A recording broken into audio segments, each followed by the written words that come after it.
Hey, what's up guys? Today, I'll show you a zombie horror film, Night of the Living Dead. Spoiler ahead, watch out and take care.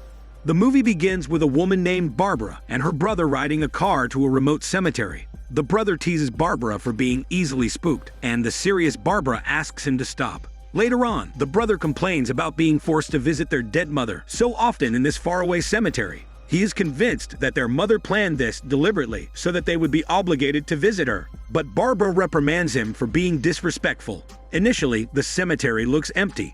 The two siblings walk toward their mother's grave. Suddenly, an old funeral hearse driver appears from behind, lunges at Barbara, and wants to drive her body. She uses the bouquet she's holding to fight off the deranged driver. Upon a closer look, it's revealed that the driver is a zombie and his body is already decomposing.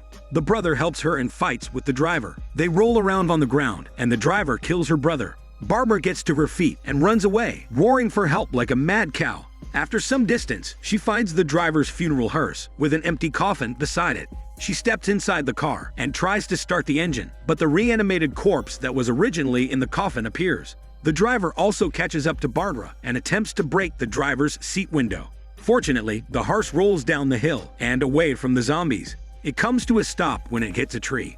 Barbara is unscathed and she gets out of the car. She continues to run past the borders of the cemetery and into the bordering woods. She sees a big white house and approaches it. Barbara knocks on the door, but no one answers. The door is open, so she steps inside. The house appears to be empty, but when Barbara walks in front of the stairs, blood drips down on her. The blood drops are followed by a dismembered hand falling from upstairs. A bald zombie ambles forward and almost falls on top of her with its bald head. Barbara roars like a mad cow again and rolls out of the way like a ball. She looks at the door and sees that another zombie is slowly approaching, but still bald. A truck then comes rolling down the driveway, crashing into yet another stray but bald zombie, sending it to meet Jesus. A man in a suit named Ben steps out and runs to Barbara, asking her if she has any guns. Due to the shock, Barbara could not form any coherent sentences. Exasperated, Ben tugs her back inside the house and starts searching for weapons by himself. He goes inside the kitchen while Barbara wanders into the living room. Ben discovers that there is a zombie in the kitchen. He closes the door on him, but the zombie reaches inside, so he kills the zombie. Meanwhile, the bald zombie, who almost fell on Barbara earlier, appears behind her. She senses his muscular body and quickly turns around and hits the zombie with a crowbar. Later, Ben comforts Barbara using his words, but not muscles, and she slowly calms down. He hears the doorknob of the basement door rattling, and he approaches it. But he gets distracted by another zombie appearing outside the window. He walks outside to the porch and takes care of the zombie by hitting it with the crowbar. Another emaciated zombie is crawling in the front garden, so Ben finishes him off with the crowbar as well. Ben and Barbara return to the house. He sits her down for a talk, and he urges her to be his partner, telling her that she has to be strong for both of them to survive. Night falls, and the two of them continue to talk. Ben discusses the several theories he's heard about what's really causing the zombie apocalypse. He says that some believe that a group of prisoners has escaped, while some think that it's a chemical explosion. Ben also shares that he was in a diner in a nearby city when the infection started. He witnessed many people dying, and many dead people rising back to life as zombie creatures. He recounts that the zombies all took several bullets, but they just kept on moving like nothing happened. The only thing that can stop them is a bullet to the head. Ben climbs upstairs and discovers the body of the man to whom the dismembered arm belonged. He had shot himself with a shotgun. Ben grabs the shotgun and opens the cellar door. Two men come out and introduce themselves. The balding man named Balding took shelter in the farmhouse with his hairy wife and daughter Sarah. Meanwhile, the other man named Tom came with his girlfriend. The women are all hiding in the cellar. Balding is brash and quick to anger. He immediately questions Ben's story about his truck running out of gas. Ben replies that he doesn't like Balding at all. On the other hand, Tom is a shy country boy who explains that the house was his uncle's, which was why he and his girlfriend went there.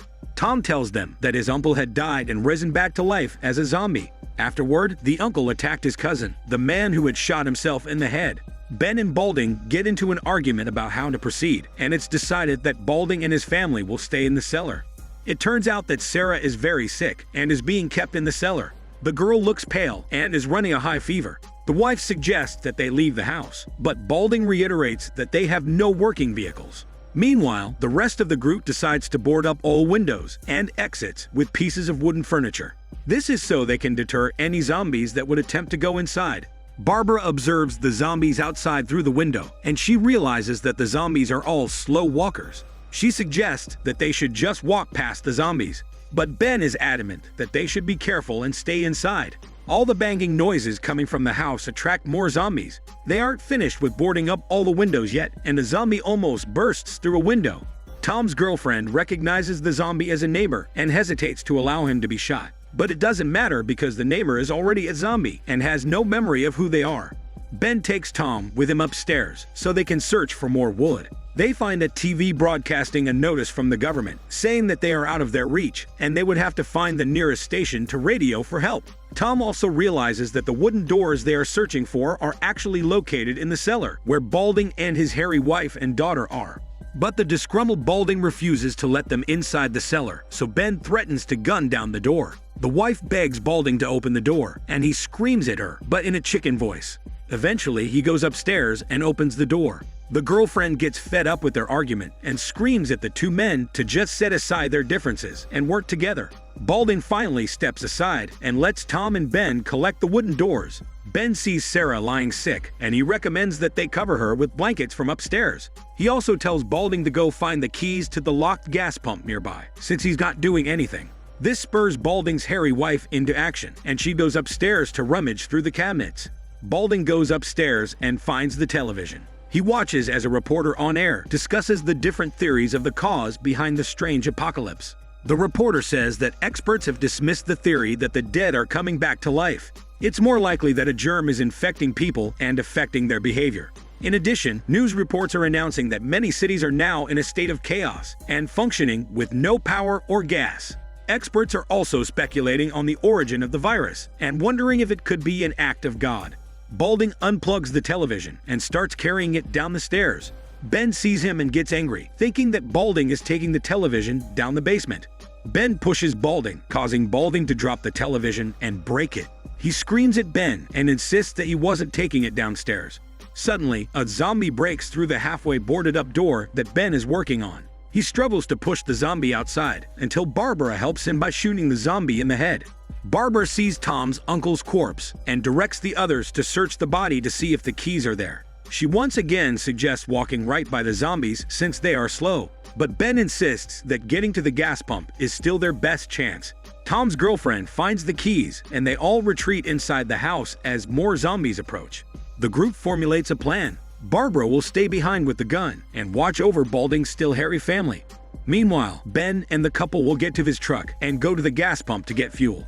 The zombies crowd around the house, and Barbara has trouble pushing them all back. Balding's wife comes upstairs to help her and almost gets snatched by a zombie. Meanwhile, Tom's girlfriend is struggling to start the truck's engine. Ben drives away the zombies using a lighted torch. She finally starts the truck, and they drive several hundred yards to the gas pump. However, while on the way, Ben falls from the truck bed and is left to fend for himself. Tom and his girlfriend reach the gas pump, and he tries to use the set of keys they found to unlock the pump. But it turns out that they had the wrong set of keys. As a last resort, Tom uses his shotgun to shoot at the lock, but the firing of the bullet triggers an explosion, sending both him and his girlfriend directly to a free wedding funeral. Back at the house, Barbara continues to shoot at zombies to help Ben get back safe. But downstairs in the basement, the sick Sarah is revealed to be sick because of a zombie bite on her arm. She has now transformed into a zombie and attacks her mother without mercy. Balding wrestles the gun away from Barbara. At that moment, Ben reaches the porch and screams for her to open the door. Barbara twists around and pushes Balding into the zombies reaching through the window. She runs to the front door and unlocks it. Balding extricates himself from the zombies and runs to the front door, where Barbara and Ben are trying to close the door to keep a large zombie out. Balding does nothing, and Ben has to beat the zombie up with a wooden plank. Additionally, the zombie turns out to be a policeman, so Barbara grabs the zombie's gun from his holster. The zombie Sarah suddenly appears. Ben tells Barbara to shoot Sarah, but Balding protects his hairy zombie daughter by shooting at Ben. Barbara shoots Sarah, who is just about to bite her. The injured Ben pursues Balding, but he is already hidden in the attic. Ben tells Barbara that he can no longer go with her because he is injured. Barbara is reluctant to leave the injured Ben, but he encourages her to leave him behind and get help. Barbara heads out alone, and just as she believed, the zombies are too slow and pay her no mind. Ben heads to the cellar, where he kills balding zombie wife, ending her hairy life. He sits down to listen to the radio, where the host is instructing people how to incapacitate zombies. The radio host also announces that the situation is getting worse, and none of the safe havens they have previously announced are safe anymore. Ben already knows these things, and the information is useless. He then realizes that the key to the gas pump has been there the whole time. He laughs at the irony of the situation. Barbara wanders the countryside and eventually meets a group of locals with shotguns who almost shoot her. Interestingly, they're treating the zombie epidemic as if it's just animal hunting season. They're even joking and laughing at each other. When morning comes, military backup also arrives. There are also reporters there interviewing the survivors. Barbara watches as some locals string up zombies and hang them upside down from a tree while the locals jeer at them. She comments that the barbarity of the zombies can often be similar to the cruel nature of human beings. Later that day, Barbara returns to the house with two local men. They use a chainsaw to pry open the door, and a zombie Ben emerges from the cellar. It is too late for him, and Barbara can no longer help the man who has helped her survive the horrific night. The two men excitedly gun him down, and Barbara momentarily grieves him. Balding suddenly appears to flex his bald head like a bull. He is unscathed and still a human. Without hesitation, Barbara shoots him right in the balding head, ending his balding life. She pretends that he is a zombie and tells the two men to add his body to the growing fire of zombie bodies. In Barbara's eyes, Balding acted just like a monster, and he deserved to die and be buried as one. The movie ends with Barbara watching as the flames consume the piled-up bodies of the dead like firewood. This is Daniel CC Movie Channel. Stay safe and enjoy your day.